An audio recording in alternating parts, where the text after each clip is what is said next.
get so outraged when people use our office microwave and their freaking eggplant parmesan splatter sauce all over the back wall, and then they don't take the time to reach in and clean it all up. So the next 5 things that get heated up are essentially sprayed with the smell of your damn sauce. Yeah, like those people at Macy's who try to spray our wrist with the new Taylor Swift Wonderstruck Enchanted fragrance. Those people piss me off. Hey, slow your roll, Tolarski. Let's stay with the microwave oven. It beeps when it's done, right? Then I open the door, and it continues to beep. I've opened the door. I'm here. There is no more effective way for me to tell the microwave that I've received its signal that it's done than me being present and opening the door. What is it trying to tell me? That it's backing up? I can't get behind that. Well, at least you're not one of the people who sets the microwave for 4 minutes, heats up your lunch for 2 minutes and 33 seconds, and then leaves the remaining 1 minute and 37 seconds there on the timer. Like, I want to use their stupid leftover time. Wait. I am one of those people. I think it's nice if the next person uses my time. Even if you only use a minute, there's 37 seconds left that maybe somebody else might use, and they don't have to press the button. Oh, I hate that. It's dirty time. I don't want it, okay? When you're done, set it to 0. Yep, you gotta start fresh. Like, what do you think this is? A parking meter? I can't get behind that. Nobody needs your time. I'll choose my own time. That way I can go use the bathroom while my lunch is microwaving. Yeah, but then you're not back by the time your lunch is ready. I can't get behind that. What am I supposed to do? Wait or take your stupid lunch out? Yeah, I hate it when people take my lunch out. It's like you put your hands all over my food. That's my food. That's disgusting. And I can't believe that they would even do that. It's not even your deal. Wait, you guys. There must be something more to life than just random outrage, right?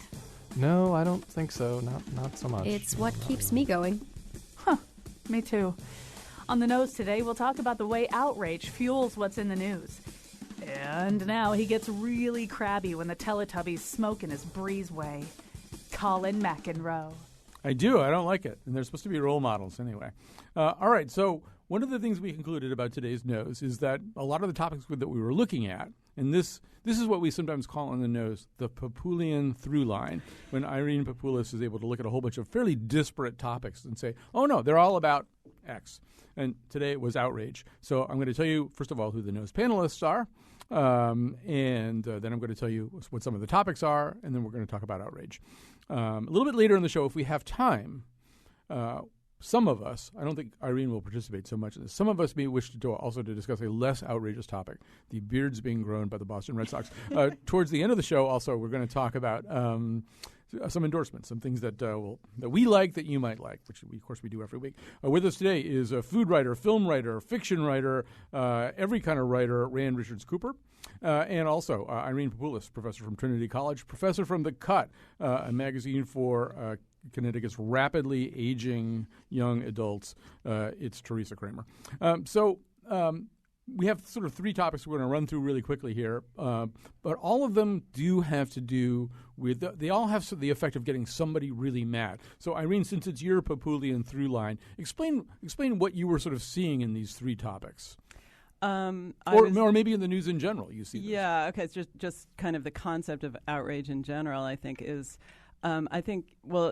the foremost in my mind maybe is the Dave Chappelle incident, and a lot of people were outraged coming from various different directions. And so that just got me thinking about, for one thing, why I wasn't as outraged as a lot of people like Jacques Lamar, who was very outraged and he was there, were, and why that was. And so I just started to think about how there's a lot of things like that I like to join. So, I like to be outraged sometimes. I like to join with other people who are outraged in the same way I am. So one thing is it gives us a social connection to other people who are also outraged. It makes us feel that we can say, those other people are terrible, and therefore, because I'm not them, I'm better in some way.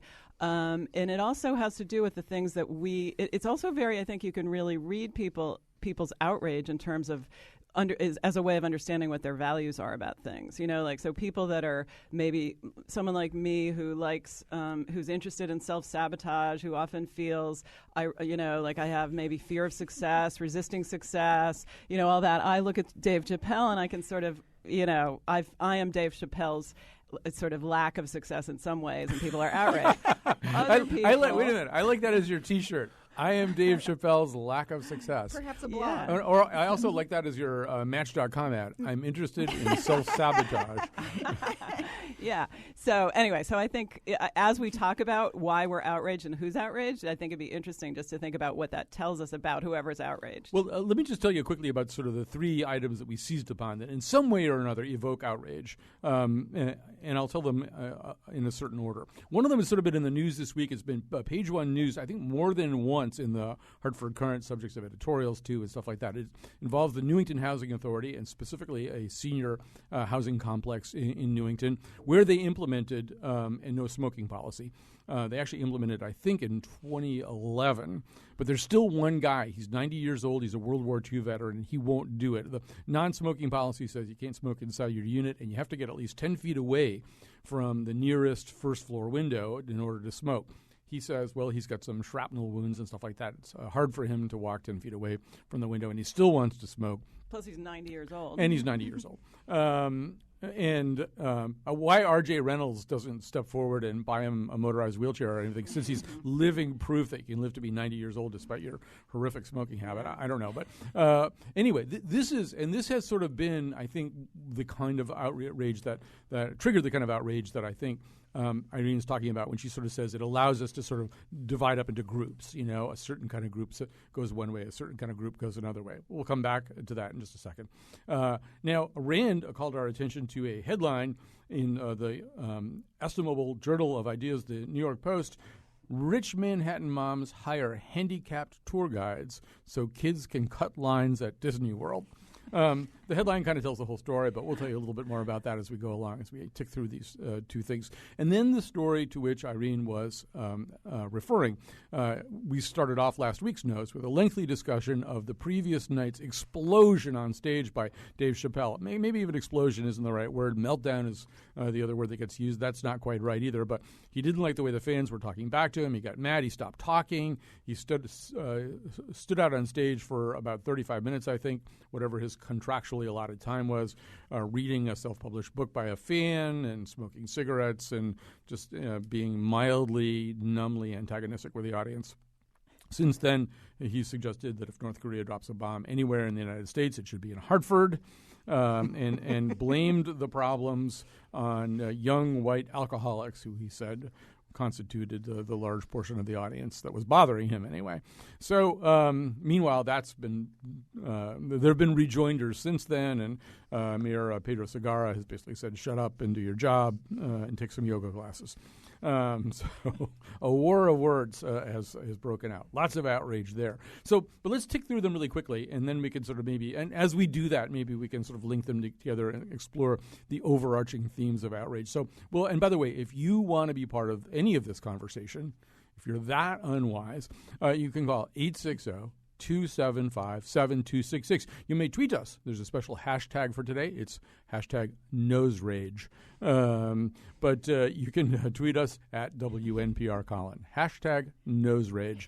But we'd love to have you on the air, too. 860-275-7266. We're going to start in Newington. You know, and this was one of these stories that I think sort of initially, anyway, everybody sort of looked at and went, well, the poor guy, he's 90 years old. He's a World War II veteran, highly decorated World War II veteran, does have shrapnel in his legs. You know, how many years does he have left? But he wants to smoke in the breezeway. He doesn't want to walk 10 feet away. I hear you over there snickering. What do you have to say about that? Well, I read your post about it this morning on the blog, and I tend to agree with you in that he had a lot of opportunities to correct the situation, and I guess my take on it is sort of you have to follow the rules too. I mean, thank you for your service. That doesn't mean you get to do whatever you want for the rest of your life. Like, there are still rules. But it seems that if you're running an elderly housing unit, you're going to have a lot of people who aren't very mobile, and there should just be a smoking lounge or something where these poor old guys can go walk into some room, you know, that's sort of attached to the building, and they don't have to stand outside in January to smoke their cigarette. Of course, it sort of defeats the purpose of a no-smoking policy if you have a smoking lounge, but perhaps we can come back to that. I don't know. Anybody else want to touch this? Where was the outrage? In two of these three instances, I'm not still sure where the general outrage they're was. evicting this guy because he smoked 10, in the breezeway. He was outside. Are you outraged about that? I find it kind of outrage. Yeah, I am kind of outraged. Tell us about your outrage. I think he's 90 years old. He wants to have a cigarette. He went outside. I mean, the breezeway. I guess it's sort of halfway outside, but it isn't in the house. And now he's evicted, and his wife, who has Alzheimer's, is evicted with him. I don't know if she was smoking, but no, she was not. She's also evicted just by association. And so where are they going to go? Well, it's a good question where they're going to go. Where are they going to go where they can smoke or where he can smoke? Because that's another part of all this. Just very quickly to kind of, because I did do a little bit looking into this. And you got a lengthy response of some... From Melinda Harvey, who's the director of that housing authority. Yeah, basically, first of all, what the housing authority did, and it was the Board of Commissioners of the housing authority, and they said, you know what, we're going to have a non-smoking policy. And so 8 months were spent kind of just introducing the idea. Policy wasn't even put into effect, but there were newsletters and stuff like that. Then everybody signed a lease in which they effectively agreed to this non-smoking policy, which does say, now, there are a lot of places where you can't smoke at all on whatever the grounds are, the campus is. And those places sometimes include veterans' homes and veterans' hospitals. For example, if Mr. Nowicki wants to go to the Rocky Hill Veterans Home and Hospital, my understanding is that they are switching fairly soon to a non-smoking policy. You can't walk outside and smoke. You can't smoke anywhere on their grounds. I think at the Newington Veterans thing, it's like a 50-foot line you have to sort of maintain away from the buildings, because there are a lot of issues here, including there are people who have oxygen tanks. This apparently, according to one account, includes Mr. Nowicki. But smoking around oxygen tanks obviously not all that safe. You got other people who have chronic obstructive pulmonary disease. They don't want smoke coming in their windows and stuff like that. So the whole idea is get away from the windows. So there was an 8-month education period. Then they put in the policy. A lot of people, there's a lot of other people in this nursing home who are in this senior housing project who are also smokers. Some of them quit. Some of them complained and then quit. Some of them moved to other places so they could smoke because they didn't want to have to live with this policy. There were some other people who were kind of defiant about it. They were brought into line either through warnings, or I think there were one or two other sort of things where they had to give them kind of legal stipulations saying this is the lease you signed. But I mean, everybody else basically did find some way of accommodating themselves to this policy. And so if you say to this guy, oh, well, but you don't have to, what about all the other people who actually adjusted their lifestyles? What about them? They actually did something that they didn't want to do in many cases. See, that's a perfect example of my theory. Like some people have this idea, and I hate to generalize, but I think Connecticut people in general have this idea more than others. And as the only non-person who didn't grow up in Connecticut in this room, maybe I can say that. The idea that you should obey the rules. It's only fair. What if everybody did it? What if everybody broke the rule? Then life would be chaos, and we can't have chaos, so everybody has to obey the rules. So why should, but I think, and I mean, of course, I'm sympathetic to that view to some extent, but at the same time, I think, a lot of people, some people, I've seen smokers, put plastic bags over smoke detectors so they can smoke in their house because they're not supposed to smoke in that house, let's say. And, so some people kind of bend the rules, but they know how to do it. But the people who sort of want to go out there with their lack of obedience to the rules for whatever reason, maybe everyone else isn't doing it, so it's just this one guy. So when we get to Rand's story about the rich ladies hiring the handicapped guys so they don't have to wait in line at Disney World, you're kind of in favor of that, right? Because not everybody has to follow the rules. Yeah, well, I'm not saying that not everybody has to follow the rules. I'm just saying it's revealing to you, Colin, that you think like that's a value that you hold very, very high. I hold that value. I believe in that too. But maybe for me it's not as high on the list as it is for you. All right, Rand is champing at the bit over there. Well, I hope I can put this succinctly. I think most realities are drearily complicated, and the amount of language, Colin, that you required to just explain the background to and ramifications of this case, of this instance, of this problem, attest to how complicated it is. There are outrages in the foreground. There are larger outrages in the background. One of them might be, for instance, nose rages, Rand. Nose rages. Hashtag nose rages. That generations of people were brought up systematically to be addicted to through a lot of withholding of pertinent medical and scientific information, to be addicted to this devastating inhaled drug. And we might even add that servicemen in World War II were given a lot of free cigarettes. They were given cartons of free cigarettes, just as kind of almost a sop or a way of sort of saying, here, right, steady your nerves with these. So you have in this man, all the antecedent components necessary to sympathy. He served his country. He was given free cigarettes, presumably, or perhaps as part of his service. He was addicted, willfully and ultimately woefully. He's an old man, and we have sympathy, and it's outrageous that this is being done to him. Well, until you look at all of these other factors. And these factors involve consequences for other people that are material, that are real, potential very dangerous consequences. The whole thing begins to get cloudy. Things that are ambiguous are burdensome.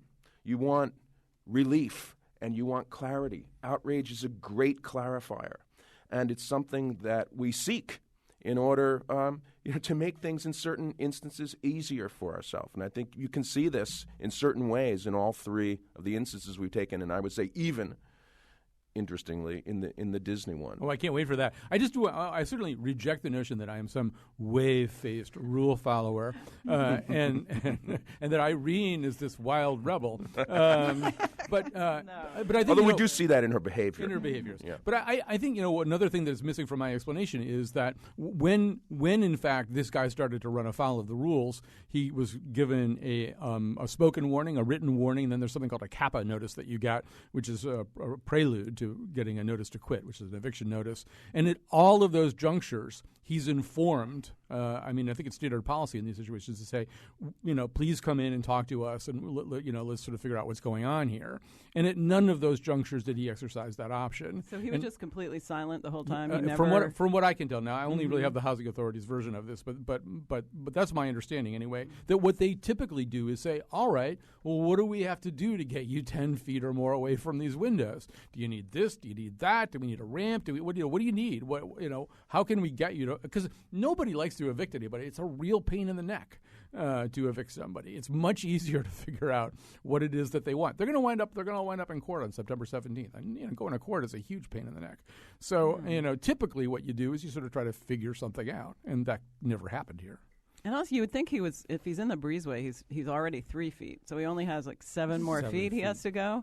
So is he being stubborn? I mean, does he feel, maybe he feels like he wants to make a stand? Could be. Because he's outraged. We need to go investigate. We need to do an on-premises investigation of how far he was exactly. The Nose I team will be assembled. All right. So, by the way, if you want to chime in on these conversations, 860-275-7266, 860-275-7266. So let's tick through each of these, and then we could, Irene can attempt some synthesis here towards the end. So, Rand, I'm going to place you in charge of this New York Post item, although I do have quite a bit of information here about it. But explain it once again, as you understand it. It's very simple. You go to Disney World, you have to wait in long lines, and according to this article in the New York Post, some people have been circumventing this inconvenience by using a previously little-known service available at great cost that allows you to hire for the day a person in a wheelchair, an actual handicapped person who poses as a family member,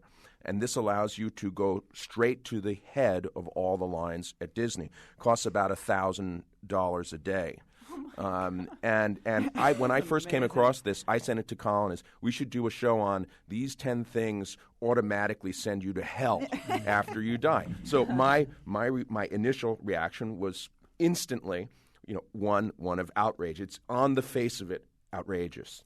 Well, now, since I, according to Irene, am leading a life of quiet desperation with a thinning briefcase of enthusiasms, I don't go to these places very much. But Teresa, genuine thrill seeker that she is, self-sabotaging thrill seeker that she is, does go to these places. Mm-hmm. So you at least can sort of give us a sense of, you actually feel as though part of the problem is Disney's line system is stupid. Well, yeah, I don't understand. For many years, Six Flags has had these, I think they call them Q-bots, and you can walk up to you hold this little thing, and you walk up to the line, you scan it, and it says, okay, come back in an hour and a half, and you'll be at the front of the line. Why Disney doesn't have one of these? Yeah, so you can go smoke or gorge on cotton candy or whatever it is you do at Six Flags. I can't understand why Disney wouldn't have one of these. You have to pay a lot of money to get one. It's like $50 or $100 or something, but less than renting a handicapped person for a day. Which is $1,000 a day. Yes. But is it over the cost of what regular people are paying to wait in line? Yep. Oh. Yeah. So you get your ticket, and then I happened to get one. I was working at a paper at the time, and they kind of gave you one for free to try it out. And they are super. I mean, they're so convenient. They're really convenient. And the lines aren't anywhere near as bad at Riverside or Six Flags New England, whatever it wants to call itself now, as they are at Disney. But I have been to Disney with my grandmother, who was genuinely handicapped at the time, and been able to skip these lines, and it really was a wonderful thing. It really was. Did your grandmother have any idea how much money she could have made? I know. You owed her $1,000 a day for that. I feel like this is the market at work. This is deregulation. Well, Exactly. An economist will look at the fact of these lines and the fact that people in them are differently resourced, and will say, here's a market, that should be allowed to develop. And that's now. All right, go on. Well, I did a few weeks ago. I had to go to the Department of Motor Vehicles in Wethersfield, and a place of great collective public pain. And when I got there, I found that they had devised a new system of notification of what your weight is going to be since the last time I'd been there. There was a huge mob of people there, and you went and you were given a number, and then they have those boards where they flash the number, and you can see where you are given the numbers that are being served now. So I stayed for like 15 minutes, and I sort of did the math on how quickly the numbers were proceeding. I saw what my number was, and I figured I have a roughly 3-hour wait. Now, this filled me with just, dread and fear and trembling. So my first thought was, what if I just went up toward the front of the line and said, I'll give you $50 to trade your number, for mine. And I wondered, what price would work, A, and B, whether I would escape alive. Yeah. Because, there is something particularly enraging about people using resources to save themselves a time inconvenience. We accept variable pricing on all sorts of things. Seats in theaters and shows, those sections of the airplane where you never get to sit, where people are having massages and they're stretched out and, drinking champagne. We accept all of that relatively placidly. But the idea that your time inconvenience is not going to be shared by someone else simply because they have the resource is, really particularly enraging. And yet there I was, standing there in the DMV thinking, my next 3 hours of my life, they're kind of worthwhile to me. I'd pay for them. Here's a little market. I mean, I was like at least halfway conceptually there to being one of those Manhattan moms, who the New York Post is stirring up this fanged populism, to mix a metaphor, against. The DMV especially is sort of like the great equalizer that no matter who you are, you just have to put up with it. Unless, of course, you have like an assistant. Yeah, I think there are persisting questions about that. I've had several different newspaper editors during my career at the Hartford Courant who were obsessed with that and wanted somebody to do that story. And the answer to the example that was always brought up for some reason was, does Paul Newman have to wait in line? Now that he's gone, you could say does David Letterman have to wait in line with Rand for 3 hours to get his license renewed? And there was always this kind of sense that couldn't possibly be true. But Irene, what were you going to say to all this? Well, first of all, I think David Letterman should wait in line, but it's connected to the fact that our society has, if you have money, people who have money are used to getting their way. So it's sort of anyway. What I have to say is connected to what Rand said in the sense. But I think even on a plane, I feel annoyed when those first class people saunter on. And I just have to sit here with the big, And while we're talking about outrage, that also reminds me of when you're driving and there's a merge to the left and there's a line on the right for people turning right, but the people people zoom down that lane and then they try to cut in. So that's also the same. That's a place where I think.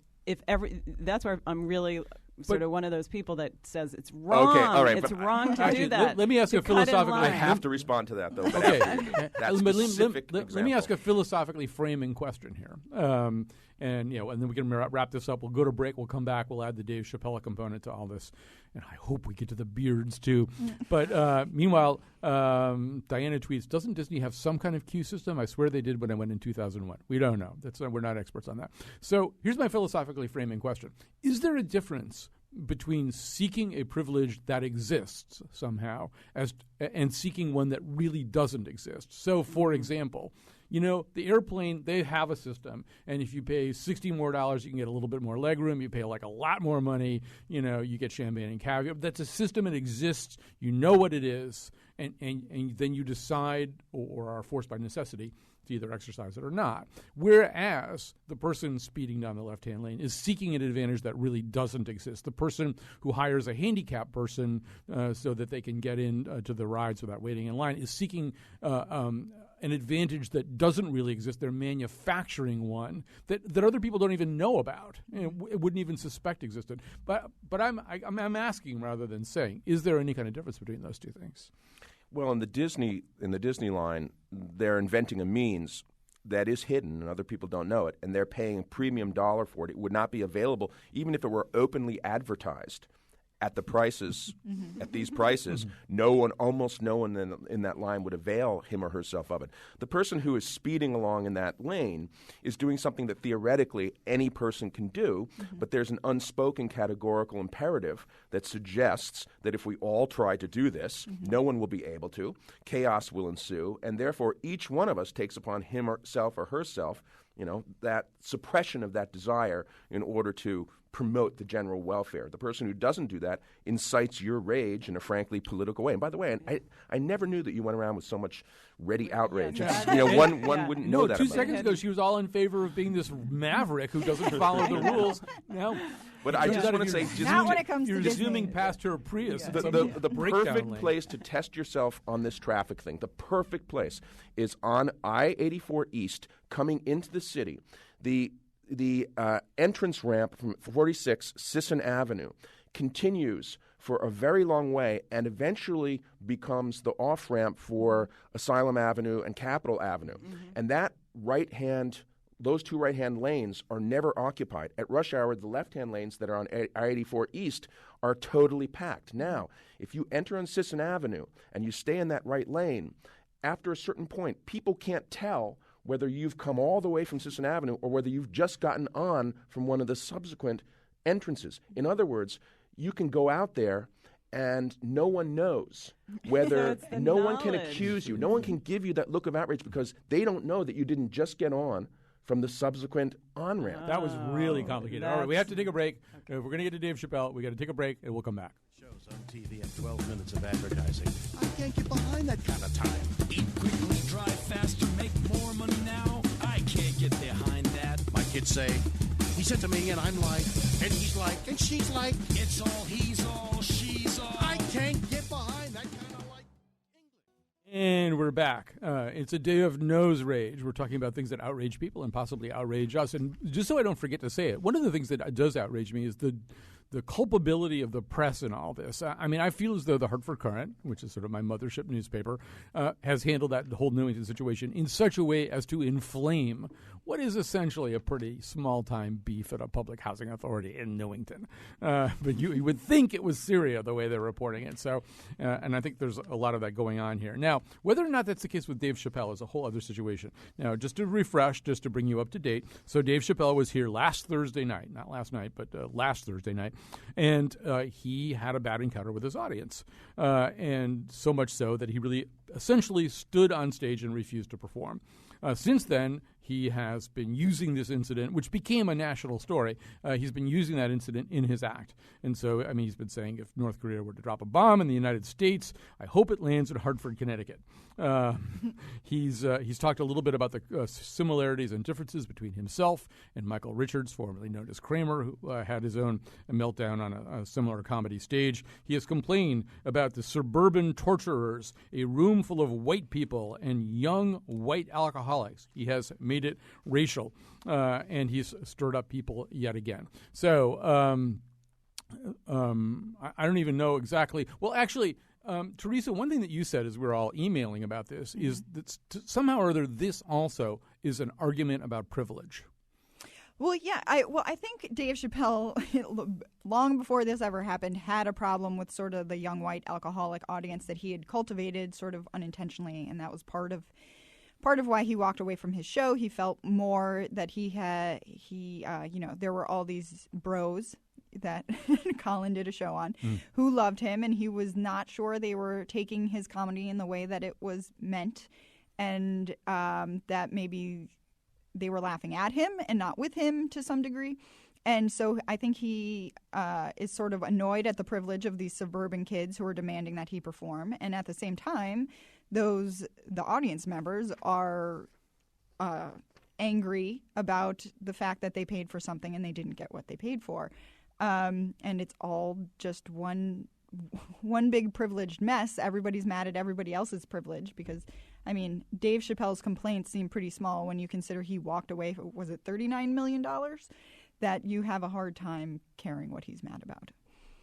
But why did he walk away? You know, I mean, I think the that's when he first got my attention, was when I heard about that, whenever that was. That was quite a while ago when he walked away from his show. And I felt really sympathetic to him at the time because I felt like there's something about, you know, sort of being part of this sort of entertainment machine that he was very uncomfortable with. That made him feel that, you know, who am I and what exactly am I doing and why am I doing it? So that made him walk away and go to South Africa, and you know, and so I felt really sympathetic to that to him. So and in a way, it seems like there was an echo of that in what happened in Hartford too. You know, that there's something he has some kind of ambivalence or something about the idea of, you know, his role as a performer. I mean, of course, you could say, I would agree on the show that he walked away. He was ambivalent about it all. He wasn't particularly happy with the way things were going. He left, but he's made a choice to come back now. He didn't have to do that. He certainly made enough money. He lives on a farm in like North Carolina or somewhere, Ohio, something like that. He could go on milking sheep or goats or whatever he does all day, and he doesn't have to be back on the stage. And if he's going to do that, you just accept. You've made a decision to come back as a performer after clearly putting a lot of thought into it. Why are you complaining? Thanks to something that Irene said.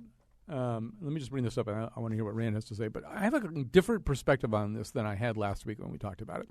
By the way, if you want to be part of this conversation, 860-275-7266. Patrick from Niantic also has an overarching thing that he wants to say about this. We'll try to get to that. Also, people are communicating with us very actively about Disney's line system, which they feel that none of us really completely understands. There is something there called a Fast Pass, which I actually did read about in the article that Rand flagged us to. But I think the Fast Pass costs like $310 to $380 for the VIP guide and per hour per Fast Pass. So, ka-ching. So anyway, you know, Irene sent us this one thing from Slate about this Chappelle incident, and then it linked to some Chappelle videos, including one where he's talking. This is from the past, pre-Hartford, where he's talking about the Michael Richards Kramer onstage meltdown. And at one point, he does this whole thing. He goes, and people probably do that with me because he goes, I'm not very tightly wrapped. You know, I'm not very tightly wrapped. And so anything could happen. And then he compares it to Siegfried and Roy with the Tiger. And he said, people come to be there the night the Tiger attacks. So if I came unglued here, that'd be a good night for you because it'll be the night the Tiger attacks Siegfried and Roy. People like that. And you know, watching that, and that was all done, maybe even years ago, this bit, I thought, you know, it suggests to me there's a certain amount of calculation in all this. And, you know, his hero, his mentor, the guy whose shadow he lives in, I don't know if he's really a mentor, but he lives in the shadow of Richard Pryor, who would never go on stage and say, I'm not all that tightly wrapped, because he didn't need to say that about himself. It's like Jesse James saying, you know, I'm a desperado. You know, if you have to say that, probably it's not even really true. But for Richard Pryor, it was true. His meltdowns were famous. There were just times he came unglued. He couldn't perform. He tried to do his act backwards. He just, drunkenly and druggedly assail his audience. And that's part of the whole Richard Pryor legend and cachet. And I feel as though Chappelle is trying to appropriate that for himself without thank God for Dave Chappelle living it. I mean, for Richard, it was this real problem that had a million different demons and led to him running down the street on fire. You don't want that for anybody else. But I feel as though Chappelle, there's some calculation here. He kind of wants to be that guy who's not that tightly wrapped and whose explosions become the thing of legend. Well, you know what? But it wasn't explosive, is No, it sort of wasn't what I explosive. think about it. No. It was boring. It was like, I'm just going to sit here and do nothing. If I had been in the audience, I would have been annoyed at the people around me for ruining my experience. I would have been annoyed at him, and I would have preferred that he flipped out on the audience and yelled at them, because at least that would have been entertaining. And Rand, I don't know how tuned you have been into the Dave Chappelle side. belongs to the drearily large category for me of cultural phenomena that I read about or have read about but don't actually know firsthand. So the first time I've ever saw any bit of his act or his show was the 8-minute and 30-second YouTube video from a handheld camera of the Hartford event. I completely agree that there was nothing dramatic or high-pitched about it. It seemed to me, just at least the 8 minutes I watched, a comedian treading water and, sort of aimlessly making this or that joke, some of which were laughed at. I didn't sense any particular animus in the crowd. It was all very innocuous. But I think to me, the only outrageous thing in this is the implication, or at least the inference I made, that he was actually only contractually required to do about a half hour of routine, and presumably, making God knows how much money, and tickets were very expensive.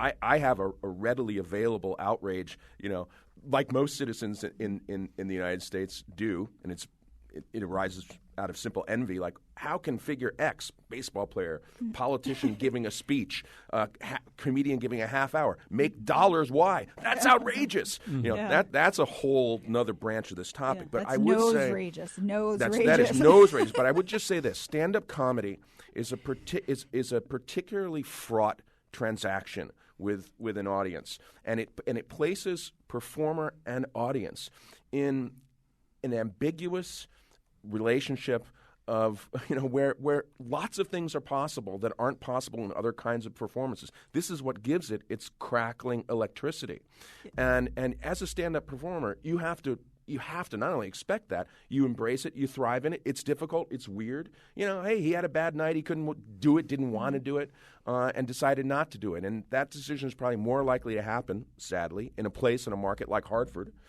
because it's easier to get away with it. I just want to say, the other thing about this was, as meltdowns go, or as whatever you're going to call this, it was unimpressive. And my attention was drawn to a piece reminding me. There's a comic named Bill Burr, he's a white comic. He's much admired by other comedians. They all think this guy's great. He had a really bad night a few years ago in Philadelphia, where the audience had turned. It was a similar situation. A whole bunch of comics.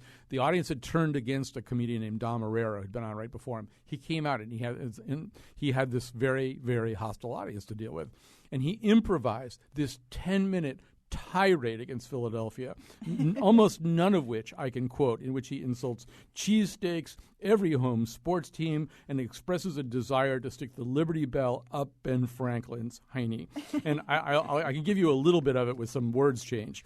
Rocky's your freaking hero? The pride of your whole city is built around a guy who doesn't even exist. Joe Frazier is from here, but he's black, so you can't freaking deal with him. So you built a statue after a 3-foot-tall freaking Italian, you stupid cheese-eating jackasses. And this has become this kind of legendary thing where, he took this terrible situation and did this unbelievably hostile And I tirade. bet the audience loved it. And we would love to be abused by that. Yeah, it's like it's that. really funny. But I don't think Chappelle belongs in the same category. He just sulked, basically. But some of his humor is extremely hilarious, and his physical humor is great, and so he has a lot of really, really good humor, and so that's why I don't think it was calculated. I think it was, there's a vulnerability. If a person is vulnerable, what happens? Is there a way to be vulnerable in public like that? Most people don't do it, but, he did. I'm trying to think whether I can dare take a call here. Patrick's been on hold, and I think he has an overarching, not necessarily Chappelle-related comment, and then we're going to have to move on because we have to get to our endorsements. All right. Go ahead, Patrick. Hi. Just about how this whole conversation is kind of wrapped around privilege, even in the comedian's sake, like that. It's their act, it's their privilege. It is you have to be responsible with what you say, but to do whatever they want, that's their privilege. And what you were saying before about how asking for a privilege that doesn't really exist, or one that does exist, it seemed like if you go to the point where asking for the privilege that doesn't exist, like going to the front of the line with a handicapped person at Disneyland, it would seem like almost if that continued on and became a big thing, almost like you would have to be worried about exploitation of a handicapped person. Because, I mean, I work with special needs youngsters, and that's one thing that's always on my mind. It has to be. And so it's just when you're asking for something that a permission for a privilege that really doesn't exist, seems like you're going to be doing harm not just to yourself but to other people. Like you could be endangering others instead of just yourself, especially with the guy cutting in and when the lane is ending, which is another one of my pet peeves. All right, listen, thanks for your call. We're going to take a break. We're going to come back. We'll have time for endorsements, things that will make you happy instead of making you outraged. Street, some punks chopped off his head. I'm the only one who stops to see if he's dead. Turns out he's dead, and that's why I'm singing. Why is wrong with the world today? What's wrong with the world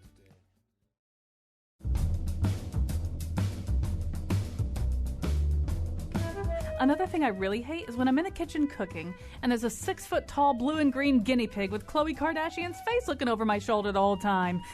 That's a hallucination? Never mind. Today's show was produced by Patrick Scahill, Betsy Kaplan, and me, with help from our interns Corey Breen and Greg Dyson. The part of Bill Curry was played by Lamar Odom. On Monday's show, the barely acknowledged world of asexuals. And now, back to Colin. There actually is. There's a whole community of people who consider themselves asexual. They have normal emotional lives, but they do not express those emotions through sex. They don't they consider it a sexual orientation. You're going to learn more about them on Monday. Only we would do the show, of course. Okay, it's time for endorsements of things that might, in fact, inspire you to feel better about life instead of worse, the way the rest of our show did. So let's start with Teresa Kramer. Well, it's September, so I want to endorse apple fritters. They are my favorite fall-time goodie. And a website that I've been obsessed with for the past 3 days. It's called 40 Days of Dating, in which these two friends decide to date each other for 40 days and write about it every day. And just today they posted day 40. I'm on day 39. I have no idea whether or not they're still together. And they take a trip to Disney. And there is no mention of renting any handicapped people. All right. Yeah. Good endorsements. What have you got for us, Irene?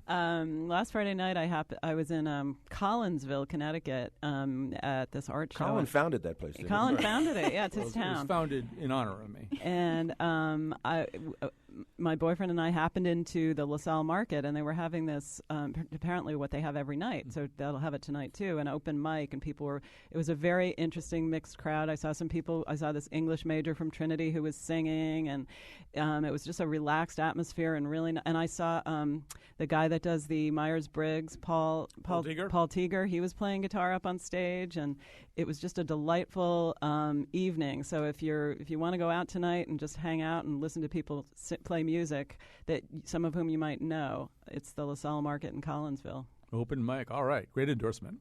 What have you got? I'm going to endorse two things. One, jokingly, because we didn't cover it, a set of razors for the Boston Red Sox.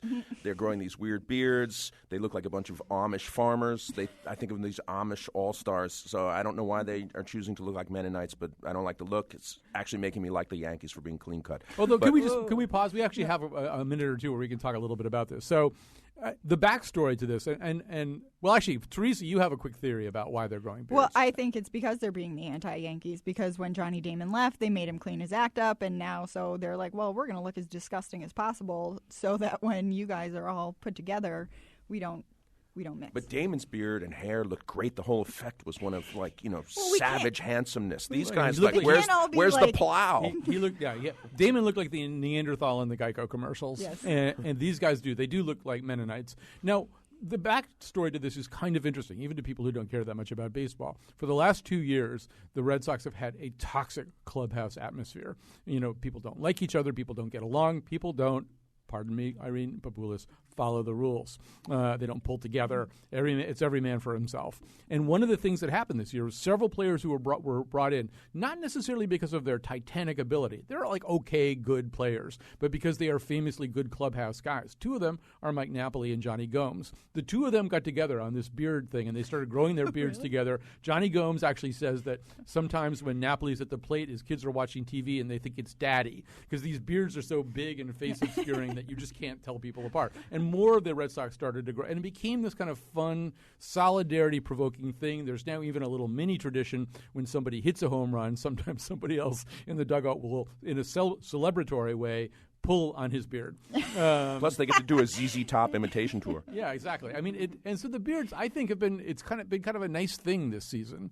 Anyway, continue with your endorsements. Second thing, seriously, that I'm endorsing is a book called The Republic of Noise by a writer I wasn't familiar with named Diana Senechal, Senechal. The Republic of Noise. It's one of these books that's very hard to describe in 3 sentences because it ranges into very many areas. But in essence, it's a meditation on the meaning and the utility of solitude, of time by yourself, with yourself, to think and to read. That's surprising that it's about that because it is actually a book about schools and school reform. She feels and argues in this book that the conditions of our contemporary American life are very hostile to solitude, and that the regimens and pedagogies of our schools these days are also inimical to a certain kind of solitudinous learning that has to do with literature, reading books, and the development of the whole human. So it's a cautionary book, but it's a book that ranges very widely through literature, memoir, and school issues of school reform. It's a great book, The Republic of Noise. So I'm going to endorse something that Irene actually endorsed a long time ago, and so I'm a late arrival. She was an early adopter. That is a place in West Hartford Center called Cafe Sophia, which is this kind of nice little coffee shop place that's run by, I'm going to say Armenians probably, but I'm going to endorse something more than that Maybe too. Bulgarians. It could be Bulgarians, but they are Armenians. They are. I think they are Armenians, and they have really nice coffee and nice pastries. But the other thing is it's not Starbucks, and I love Tisane. I love Cafe Sophia. I encourage people to go to coffee shops that are not owned by big chains. I mean, Starbucks isn't a bad thing or anything, but they're just local places that have some real character. I'm sure Teresa on the Cut can put up the names of 6 or 7 others, or JoJo's downtown or whatever. And also, I like the idea of us going to these coffee shops and having the kinds of conversations that we have here on the Nose, where people talk about things that outrage them or things that they like. I feel like Irene and Luis Figueroa and I were all in Paris together, actually, for one glorious night.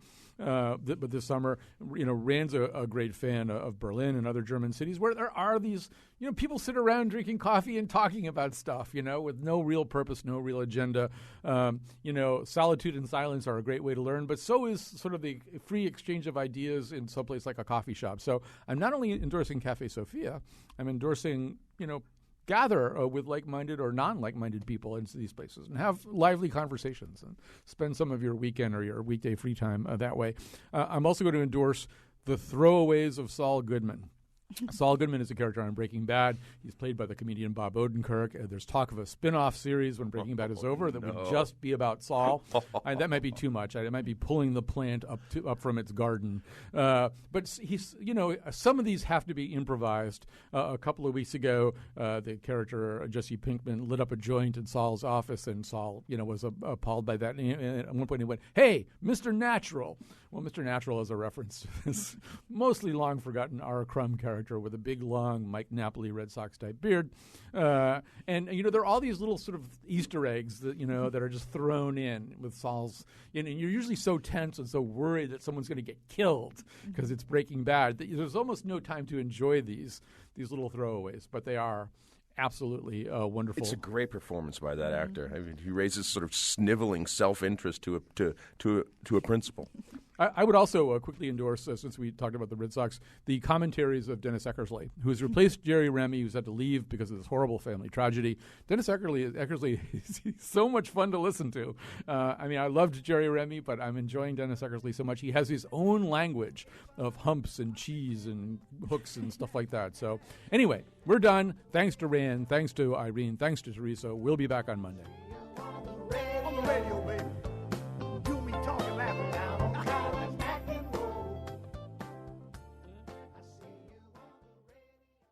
I'm Kyone Wolf, and I personally agree with that bumper sticker. If you're not outraged, then you're not paying attention. Ooh, a squirrel. Look at its tail. Squirrels.